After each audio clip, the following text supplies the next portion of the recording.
Now the next topic is ethnic composition and power sharing in Sri Lanka.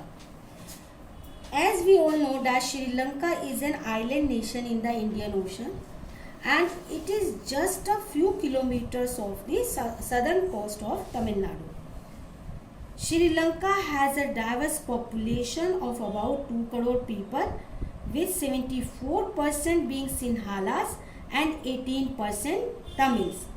Remember, 74% being Sinhalas and the 18% Tamils. Tamils have two subgroups. One is Sri Lankan Tamils and the second is Indian Tamils. Those Tamils are natives of Sri Lanka are called Sri Lankan Tamils and they constitute 13% of the population and are concentrated in the north and east of Sri Lanka. Most of the Sinhala speaking people are Buddhist, while most of the Tamils are Hindus or Muslims. And the Tamilians, whose forefathers came from India as plantation workers during colonial rule and settled in the Sri Lanka, are called the Indian Tamils. And they constitute in Sri Lanka 5% of the population.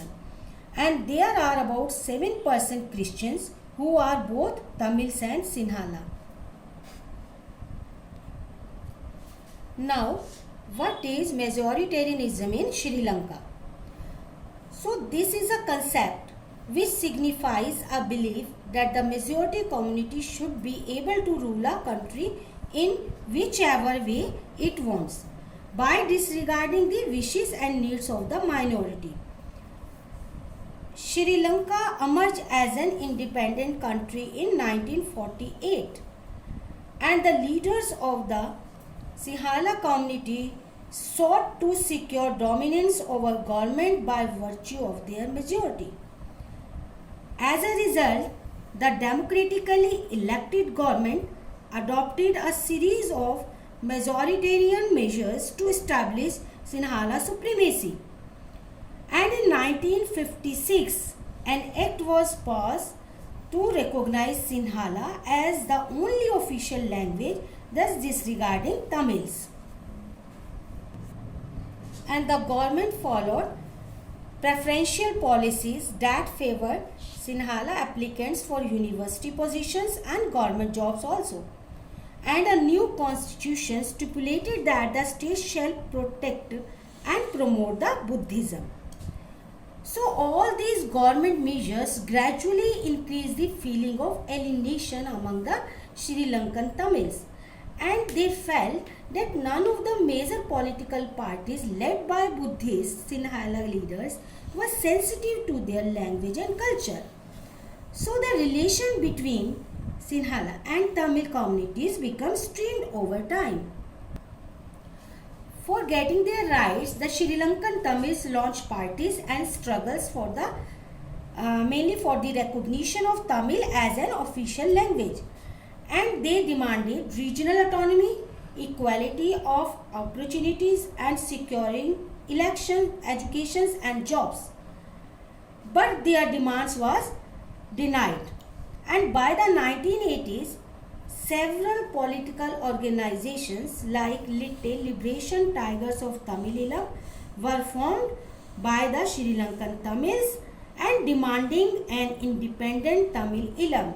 Ilam means state. And in northern and eastern parts of Sri Lanka, they started their demands. And conflict between the two communities turned into widespread conflict among them. It soon turned into civil war. The civil war resulted in the killing of thousands of people of both the communities. And this civil war also caused the terrible setback to the social, cultural and economic life of the country. And many families were forced to leave the country as refugees and lots of people lost their livelihood. Now the lessons from two stories of Belgium and Sri Lanka. Here Belgium and Sri Lanka both are democracies yet they deal with the question of power sharing differently. If we will talk about the Belgium, here the leaders have realized that the unity of country is possible only by the respecting the feelings and interests of different communities and regions, such as